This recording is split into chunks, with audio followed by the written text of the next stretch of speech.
Hello, അപ്പോൾ ഇന്നത്തെ നമ്മുടെ വിശേഷം തൃശ്ശൂർ പൂരം എക്സിബിഷൻ 2026. ടിക്കറ്റ് എടുത്ത് നമ്മൾ കയറിയപ്പോൾ തന്നെ ആദ്യം സ്റ്റാർട്ട് ചെയ്യുന്നത് സ്റ്റാളിൽ നിന്നാണ്, and that to cloth store. പിന്നെ ഞങ്ങൾ കടന്നുകൊണ്ട് പോകുമ്പോൾ ഉപ്പ് തൊട്ട് കർപ്പൂരം വരെ എന്ന് പറയില്ലേ, അതുപോലെ ഒരു വീട്ടിലേക്കും വേണ്ട എല്ലാ സാധനങ്ങളും അവിടെ ഉണ്ടായിരുന്നു. ഈ എക്സിബിഷൻ പ്രധാനമായിട്ടും ഏപ്രിൽ മെയിലാണ് സ്റ്റാർട്ട് ചെയ്യണേ, and we do have A surprise this time. കണ്ടല്ലോ, ഇതാണ് നമ്മുടെ സർപ്രൈസ്.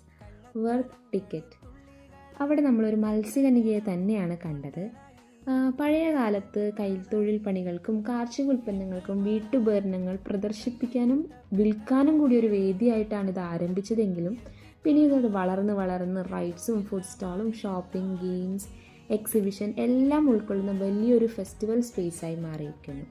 അപ്പോൾ 18-ാം നൂറ്റാണ്ടിൽ ശക്തൻ തമ്പുരാൻ രൂപപ്പെടുത്തിയ മഹോത്സവത്തിന് ഇങ്ങനെയും ഒരു ഭാഗമുണ്ട്. അപ്പോൾ തൃശ്ശൂർ പൂരം എക്സിബിഷൻ്റെ ഫുൾ വിശേഷങ്ങൾ കാണാനായി do check my long video. By.